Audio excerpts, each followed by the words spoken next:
नमस्कार दोस्तों, इस वीडियो में मैं कैंसर के मरीजों की बहुत ही कॉमन समस्या के बारे में बताऊंगा। जब गले के कैंसर्स में रेडियोथेरेपी लगती है तो सबसे बड़ी प्रॉब्लम्स जो आती है वो आती है कि मुंह में छाले होना, जिसकी वजह से खा पी नहीं सकते। ये सबसे बड़ा भय होता है मरीज के, कैंसर के मरीज के, कि मैं रेडियोथेरेपी नहीं लगाऊंगा, उससे इतने छाले हो जाएंगे कि मैं खा पी नहीं पाऊंगा और कमज़ोर हो जाऊंगा। ये छाले होना, गले में दर्द बढ़ता है छाले होने से, डिस्पेजिया होता है, मतलब खाना खाते टाइम उसका अंदर जाता नहीं खाना, ओडिनोफेजिया, खाना खाते हैं तो गले में दर्द बढ़ जाता है। इन सब समस्याओं से मरीज को इतना भय बैठ जाता है कि दूसरे लोगों से सुन के या दूसरे लोगों को देख के कि वो खुद रेडियोथेरेपी से वंचित होता है, जबकि रेडियोथेरेपी कैंसर का बहुत ही महत्वपूर्ण ट्रीटमेंट है। तो हमारी सबसे बड़ी समस्या के बारे में आज बात करूँगा। रेडियोथेरेपी में जो छाले होते हैं वो क्यों होते हैं, इसको हम हमारी भाषा में म्यूकोसाइटिस कहते हैं। म्यूकोसा होती है अंदर, उसके अंदर अल्सर हो जाता है या इन्फ्लामेशन हो जाता है तो म्यूकोसाइटिस हो गया, और छाले बन गए तो उसको स्टोमेटाइटिस बोल दिया। जब रेडियोथेरेपी हम लगा रहे हैं तो 5 या 7 फ्रैक्शन के बाद में ये धीरे धीरे म्यूकोजा डैमेज होना शुरू होती है, क्योंकि रेडियोथेरेपी जो रैपिडली डिवाइडिंग सेल्स है उनको डैमेज करती है। जैसे कैंसर सेल होती है वैसे ही म्यूकोजा भी रैपिडली डिवाइडिंग सेल्स होती है, इसलिए इनको भी डैमेज करती है। तो इन्फ्लामेशन होता है, ज़्यादा डैमेज होता है, उतना अगर बन नहीं पाता तो उसके बाद में अल्सरेशन, मतलब घाव के रूप में दिखने लग जाते हैं, छोटे छोटे छाले हो जाते हैं, और ज़्यादा देते हैं तो फिर बड़े छाले हो जाते हैं। ये सिर्फ रेडियोथेरेपी से एपिथेलियल डैमेज की वजह से नहीं हो रहा है, इसके और भी कारण है। मैं कारण बताने से पहले ये बताऊंगा कि जो ये छाले हो रहे हैं इनसे क्या क्या नुकसान है हमारे को। पहला नुकसान तो ये है कि पेशेंट के पेन होता है और वो खा नहीं पी पाता, तो उसका न्यूट्रिशन डाउन हो जाता है, वो बहुत कमज़ोर हो जाता है, और कई बार इस कंडीशन में कमज़ोर हो जाता है कि वो बिल्कुल खाना पीना बंद कर देते हैं, जो हमारे लिए बहुत ही मुश्किल होता है उस मरीज को वापस सही करना। दूसरा, उसकी क्वालिटी ऑफ लाइफ गिर जाती है। वो पेनफुल इतना होता है कि उसके रूटीन जो वर्क और रूटीन जो चीज़ें होती है वो भी बिगड़ना शुरू हो जाती है। वो चिड़चिड़ापन आने लग जाता है, गुस्सा आने लग जाता है, और ऐसे मन करता है मैं बेड पे पड़ा ही रहूँ, मेरे कुछ नहीं करूँ मैं। तीसरी चीज़, अगर बहुत ज़्यादा छाले हो गए, खाना पीना बंद होने लग गया, तो हमें फिर उस पेशेंट का ट्रीटमेंट रोकना पड़ता है। तो ट्रीटमेंट रोकने से जो कैंसर सेल्स को हमने ख़त्म की और जो ख़त्म होने वाली थी वो वापस उठाव करना शुरू हो जाती है, तो हमारे जो कैंसर का ट्रीटमेंट है वो हैम्पर होता है, ट्रीटमेंट होने के चांस कम होने लग जाते हैं। ये तो हुई इसके नुकसान। अब ये होता क्यों है? ये रेडियोथेरेपी लगाई तो म्यूकोजा डैमेज होना ये होना ही है, लेकिन इसके साथ साथ में और क्या कारण है? मुंह की हाइजीन, मुंह जितना साफ सुथरा होगा छाले कम होंगे, क्योंकि जितना भी इसमें कोई चीज़ चिपकी रहेगी, खाने पीने की चीज़ चिपकी रहती है, कुछ भी है, तो वहाँ इन्फेक्शन के चांस ज़्यादा रहते हैं। इन्फेक्शन होना, मुंह में अलग अलग तरह के इन्फेक्शन अगर है तो वो म्यूकोसाइटिस बढ़ाएगा, क्योंकि वो खुद इन्फ्लामेशन करता है और म्यूकोजा को डैमेज करता है। रेडियोथेरेपी कर ही रहे, वो इन्फेक्शन है वो भी कर रहा है। तीसरी चीज़, जब डेंटल कैरीज होती है, दांतों के अंदर मान लो कैविटी बनी हुई है, तो वहाँ इन्फेक्शन के स्पॉट्स रहते हैं, तो वो इस चीज़ को और बढ़ाते हैं। अच्छा, चौथी चीज़, आप जब रेडियोथेरेपी लगा रहे हो तो आपकी म्यूकोजा डैमेज हो रही है, मतलब ये बहुत ही फ्रेजाइल हो गई। अब इस टाइम अगर आप कोई मिर्ची खाते हो या आपने कोई गर्म चीज़ ले ली जो इस म्यूकोजा को गर्म करके फिर डैमेज करेगा, या आपने कोई सॉलिड चीज़ें ले ली खाने में, रफ चीज़ें ले ली, तो वो म्यूकोजा में इंजरी करेगा, वो भर नहीं पाएगा क्योंकि ऑलरेडी वो डैमेज वाली कंडीशन में है। तो ये जो हमारे खाने पीने की हैबिट्स है ये भी इस म्यूकोजा को डैमेज करते हैं। पांचवी चीज़, जब आप गार्गल कर रहे हो तो वो स्पेशल गार्गल ही होना चाहिए इसके लिए। जो जनरल पॉपुलेशन में कुल्ले करने की जो दवाइयाँ दी जाती है, जैसे क्लोरेक्सिडिन या इस तरह के, वो म्यूकोजा को और ज़्यादा डैमेज करते हैं, वो प्रोटेक्ट नहीं करते, इरिटेटिंग होते हैं वो। ये जो म्यूकोसाइटिस हो रहा है इसको क्या हम कम कर सकते हैं? क्या हम इसको रोक सकते हैं क्या? तो पहला तो ये कि म्यूकोसाइटिस मैंने बताया रेडियोथेरेपी की वजह से हो रही है, तो रेडियोथेरेपी की डोज ट्रीटमेंट के लिए आवश्यक है, वो हमें देनी ही देनी है। उसमें गैप सप्ताह में 2 दिन का देते हैं, वो 2 दिन ही देना है, बाकी बीच में गैप नहीं लेना है। ऐसे नहीं है कि हम इस छालों को रोकने के लिए गैप देना शुरू कर दें, हमें और चीज़ें सुधारनी है। सेकंड जो चीज़ है वो है कि मुंह की साफ सफाई का ध्यान रखें। मुंह की साफ सफाई कैसे ध्यान रखेंगे? हम प्रॉपर कुल्ले करेंगे पानी से, हम ब्रशिंग करेंगे। ब्रश, लोग कहते हैं ब्रश करना चाहिए कि नहीं, बहुत ही मुलायम छोटा ब्रश हो उससे ब्रश करना चाहिए, और जो जलन नहीं करने वाली पेस्ट होती है टूथपेस्ट, उनसे करना चाहिए। तीसरी चीज़ होती है कि दांतों के बीच में जो जगह होती है वहाँ का सफाई, तो वहाँ आप मुलायम चीज़ से दांतों के बीच में जो गैप होता है ये ऐसे वाला, वो ऐसे आप सफाई कर सकते हो, क्योंकि इन्फेक्शन के चांस या जो भी दान वगैरह फंसता है वो यहीं फंसा रहता है, उसको साफ करना हो गया।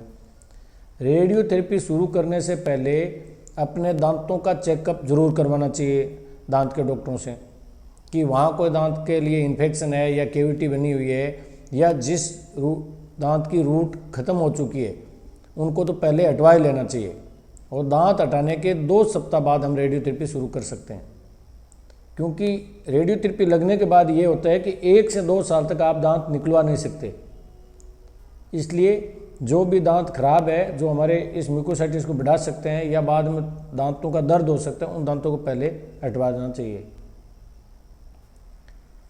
फिर आता है कि हम और क्या कर सकते हैं इसके प्रिवेंशन के, तो एक बेंजेडेमिन करके गार्गल आते हैं, कुल्ले आते हैं, वो करने चाहिए। उनसे क्या होता है, एक तो वो एनाल्जेसिक है, पेन को कम करता है, एंटी माइक्रोबियल है जो इन्फेक्शन को कम करता है, और तीसरा एनास्थेटिक की तरह भी काम करता है, और एंटी इन्फ्लामेटरी भी है, जो इन्फ्लामेशन हो रहा है उसको कम करता है। इसमें क्या होता है कि जैसे म्यूकोजा डैमेज हुई रेडिएशन से, तो साइटोकाइंस रिलीज होते हैं, वो इन्फ्लामेशन करते हैं, वो डैमेज करते हैं और ज़्यादा, तो उन साइटोकाइंस का रिलीज भी ये बेंजेडिमिन्स कम करता है, तो इसके कुल्ले करने होते हैं। और एक हम बताते हैं कि मीठा सोडे से कुल्ला। मीठा सोडा क्या करता है कि एक तो जो इन्फेक्शंस हैं उनको हटाता है, फंगल इन्फेक्शन, बैक्टीरियल इन्फेक्शन, इन सब को हटाता है। दूसरा, मीठा सोडा जो मुंह में कोई गंदगी चिपकी रहती है उसको भी साफ कर देता है। तीसरा, उसको अपने स्वाद को भी पता लगाने में सहायक होता है। ये तो हो गया कि छालों को कम कैसे किया जाए। इसमें खाने पीने में सॉफ्ट चीज़ें लेनी है आपको, बॉडी टेम्परेचर के इक्विवेलेंट वाली लेनी है, गर्म नहीं लेनी है ना, और मिर्ची की चीज़ें कम लेनी है। ऐसी कोई भी चीज़ नहीं लेनी है जो अगर मेरे पहले से छाले है तो मुझे नहीं खाना चाहिए।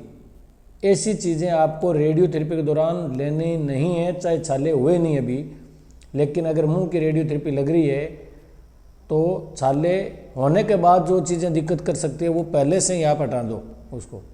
जैसे बहुत ज़्यादा खट्टी, बहुत ज़्यादा तीखी, है ना, बहुत मिर्ची वाली, बहुत नमकीन, ये चीज़ें आप पहले से ही हटा दो। पेट भी साफ रहना चाहिए, कब्जे की प्रॉब्लम नहीं रहनी चाहिए, वो अगर रहती है तो फिर छाले बढ़ते हैं। अब हम इसका अगर हो गए तो ट्रीटमेंट क्या करें? पहला तो ये है कि मुंह की साफ सफाई रखनी है, पानी से रखनी है, गार्गल से, मीठा सोडा है, बेंजेडिमिन से, इनसे मुंह साफ रखना होता है।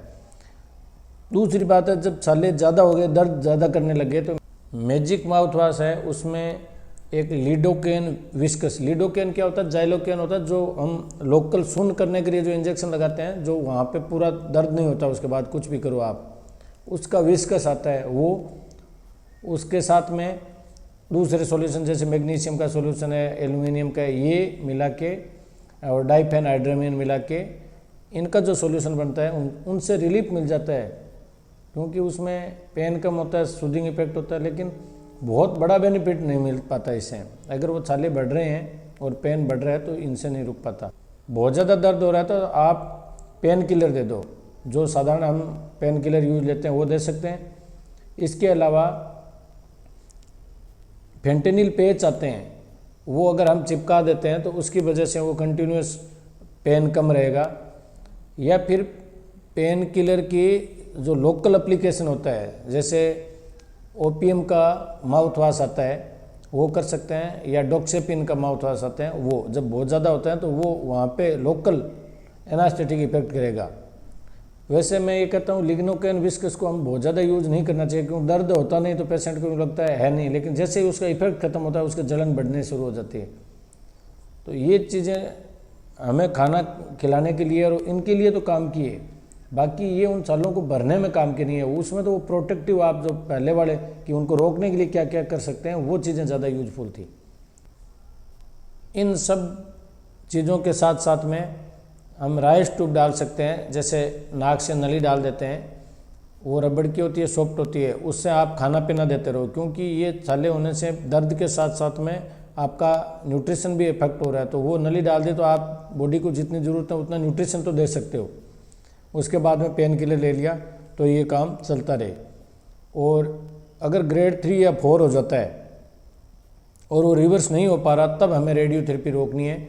और रेडियोथेरेपी रोक के उनका हाइड्रेशन करना है पेशेंट का कि पानी की कमी नहीं रहे, उनका न्यूट्रिशन करना है और उसको पेन के रोकना है। ये छाले कब होते हैं और कब तक रहते हैं, तो मैंने बताया पहले सप्ताह के बाद में धीरे धीरे इन्फ्लामेशन शुरू होता है। तीसरे सप्ताह के बाद में, ज़्यादातर दूसरे सप्ताह से तीसरे सप्ताह के बीच में ये छाले काफ़ी होने शुरू हो जाते हैं। और रेडियोथेरेपी ख़त्म होने के बाद में 2 सप्ताह से 3 सप्ताह के बीच में ये छाले मिट जाते हैं। उसके बाद अगर रहते हैं तो वो ड्राई माउथ की वजह से जो फटती है अंदर की मुकोजा वो रहती है। ये जो बड़े छाले होते हैं इस तरह के होते हैं, 99% लोगों में हट जाते हैं। 1% लोगों में हो सकता है ज़्यादा रहे, क्योंकि ये जो डिपेंड होती है ना, ये जेनेटिकली भी डिपेंड होती है और आपके जो बॉडी की एनवायरनमेंट है उस पर भी डिपेंड रहता है। तो इसलिए ये हर आदमी में एक से नहीं होते, किसी में कम होते किसी में ज़्यादा, लेकिन जनरली 2 से 3 वीक के बीच में शुरू होते हैं और रेडियोथेरेपी के ख़त्म होने के बाद में 2 से 3 वीक में ये समाप्त हो जाते हैं। ये टाइम पेशेंट को निकालना है और इससे बचते हुए या इसको ट्रीटमेंट लेते हुए रेडियोथेरेपी पूरा करते हुए और इसका सामना करना होता है। और अगर बहुत ज़्यादा दिक्कत होती है तब तो हम खुद स्टॉप कर देते हैं, अदरवाइज इसको टैकल करना चाहिए। धन्यवाद। ये वीडियो अगर आपको पसंद आया है तो दूसरे भाई लोग इस समस्या से बहुत ज़्यादा जो ग्रसित पेशेंट्स हैं या उनके परिवार के सदस्य जो बहुत ज़्यादा चिंतित होते हैं, उनको ये वीडियो मिल सके, इसलिए ज़्यादा से ज़्यादा लोग शेयर करें।